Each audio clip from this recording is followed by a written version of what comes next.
हमने सबसे पहले वाले चैप्टर में पढ़ा था सेंटेंस। सेंटेंस क्या होता है? सेंटेंस एक वर्ड्स का ग्रुप होता है जिसका एक कंप्लीट सेंस होता है। और वर्ड्स तो आपको पता ही है, लेटर से मिलकर बनते हैं वर्ड्स। तो बट जो फ्रेज होते हैं वो सेंटेंस और वर्ड के बीच में होते हैं। वर्ड का ग्रुप तो होता है, कुछ वर्ड्स तो होते हैं, बट कंप्लीट सेंस नहीं होता। और जरूरी नहीं उसमें वर्ब हो। जैसे डाउन द स्ट्रीट, क्या डाउन द स्ट्रीट, कुछ क्लियर नहीं है।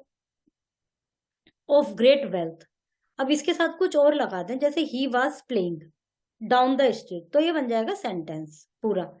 अब इसमें ही वॉज तो है नहीं, प्लेइंग भी नहीं है, कोई वर्ब भी नहीं है। सेंटेंस में वर्ब होनी जरूरी होती है, पर फर्स्ट लेटर कैपिटल बनता है, लास्ट में फुल स्टॉप लगता है। लेकिन फ्रेज में ऐसी कोई कंडीशंस नहीं है कि फर्स्ट कैपिटल बने, वर्ब होनी जरूरी हो। तो और इसलिए कंप्लीट सेंस नहीं होता। जब कंप्लीट सेंस नहीं होता और कुछ वर्ड्स का ग्रुप तो होता है। अब जैसे यदि लिखा होता केयर विदाउट एनी, तो वो फ्रेज भी नहीं होता, वो तो शफल्ड हो रहे हैं। तो प्रॉपर ऑर्डर में तो रखे हैं वर्ड, लेकिन कंप्लीट सेंस नहीं है और वर्ब भी नहीं है, तो इसका मतलब वो फ्रेज है।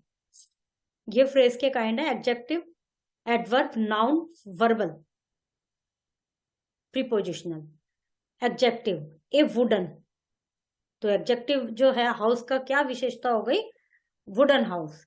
और फिर इसका फ्रेज क्या बन गया? बिल्ट ऑफ वुड, ये फ्रेज हो गया। वुडन हाउस यहाँ तो फ्रेज नहीं है, पर नीचे है बिल्ट ऑफ वुड। रिलीजियस, और नीचे बन गया रिलीजियस नेचर, तो ये तो हो गया एग्जेक्टिव फ्रेज। एडजेक्टिव है diamond ring, a ring made of diamond. A ruined valley, a valley that is ruined, ये सब एग्जेक्टिव फ्रेज बन गए। Pick out the adjective phrase. Nelson Mandela was a man of great honour, इसको underline कर देंगे। Save the nines,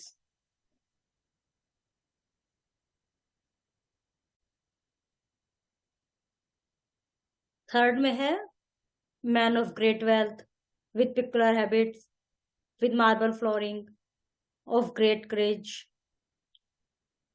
with black eyes, cruel nature, act of cowardice, man of great wisdom। फिर इसमें क्या करना है कि एडजेक्टिव की जगह पर, एडजेक्टिव और फ्रेज की जगह पर एडजेक्टिव लिखना है सेम मीनिंग के। जैसे talented lady, this argument is useless. He was wearing a mudded stain shirt, shameless। I could see a cloud of grey color. I could see a grey color cloud with no writing on them. This page has few blank pages. She wore a silk sari. Yes, silken sari. He was a man with no friends. He was a friendless man। इनमें adjective phrase बने हैं। Answer की में answer के देख सकते हैं। अभी हमने बात की एडजेक्टिव फ्रेज की। अब एडवर्बल फ्रेज। एडजेक्टिव तो होते हैं जो नाउन की विशेषता बताते हैं, एडवर्ब वो होते हैं जो वर्ब की विशेषता बताते हैं। तो एडवर्ब है जैसे ये फुलिशलेस, फुलिशली, मूर्खता से, in a foolish manner, quickly, in a quick manner, beautifully, in a beautiful style. ये सब इनके एग्जाम्पल है एडवर्ब फ्रेज के। एडवर्बल फ्रेज इसमें से छाटने हैं। Writes in a beautiful style, in a loud voice, great interest, once upon a time, with great speed, in rude manner, without ceasing, at this very moment, fell to the ground, with great violence। Use the following phrase in your sentence of your honor. With great satisfaction, uh, mm, this match was, I played that match with great satisfaction। Okay, you can create your own sentence and you can see answer in answer key। Create the sentence by replacing an adverb to the adverbial phrase। The pigeon flies swiftly। The pigeon flies in a swift manner। He spoke in a rude manner,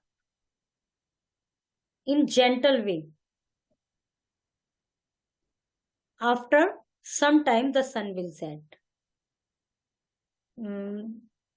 The room in a nice manner, in a thorough manner.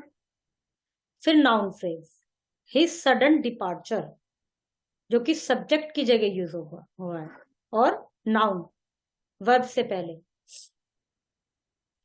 She must ईट और she will die. क्या करना है इसमें? Classify the following sentence to simple, compound और complex sentence. Sentence का chapter हो गया, आ गया है ये. शी मस्ट ईट और शी विल डाई कंपाउंड है. He hopes to win the prize, complex.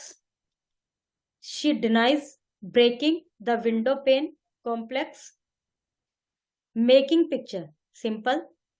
Working on weekend gives no pleasure to Tom, simple. I have forgotten to operate the computer, complex. I love to hear the melodies voice of cuckoo, simple. I hate playing cards, simple. Satisfying the children needs a great skill, complex. I did not mean to harm you, complex. और इसमें क्या करना है? Simplify noun phrase, इनको fill करना है. फिर आ गए verb phrase, verbal phrase. A verbal phrase can be finite verb phrase or non-infinitive phrase. Verbal phrase में have subject and object and their complements. Verbal phrase में subject भी हो सकता है, object भी हो सकता है, उनका complement भी हो सकता है, और finite भी हो सकता है, infinitive भी हो सकता है. Infinitive phrase, to win the competition. You must start to win the competition. Gerund phrase, they like watching. Participle phrase, blinded. Past participle भी हो सकता है, प्रेजेंट भी हो सकता है, हैविंग रेस्क्यू. ये प्रेजेंट परफेक्ट पार्टिसिपल हो गया. ये भी प्रेजेंट परफेक्ट पास्ट पार्टिसिपल. अच्छा.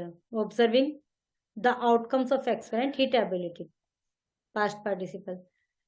ये इनके एक्सरसाइज है. प्रीपोजिशनल फ्रेज में preposition, both of them dance like playful children. Like playful children is a prepositional phrase. Underline the prepositional phrase. Beyond the river, like beyond the river, ये हो गया prepositional.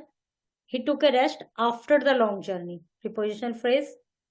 होगा under the table, prepositional phrase. Into the well, prepositional phrase. There is a heap of books lying on the table. Lying on the table, prepositional. Confusing prevailed within the conference room, prepositional. इसके बाद इनके MCQ हैं. ये जो ऊपर की exercise है इन्हीं पर डिपेंड है ये सब. जैसे I enjoy eating in vegetarian restaurant. तो ये क्या है? वह कौन सा फ्रेज है? एडजेक्टिव फ्रेज है, एडवर्ब तो नहीं है, नाउन फ्रेज है, या प्रीपोजिशनल फ्रेज है? प्रीपोजिशनल फ्रेज. इन को भी अंडरलाइन किया हुआ है, इसलिए प्रीपोजिशनल फ्रेज है. Honesty is written on the face, इसको अंडरलाइन नहीं किया गया, रिटर्न से स्टार्ट है, तो ये होगा return on the face, adverb. Okay, chapter is completed.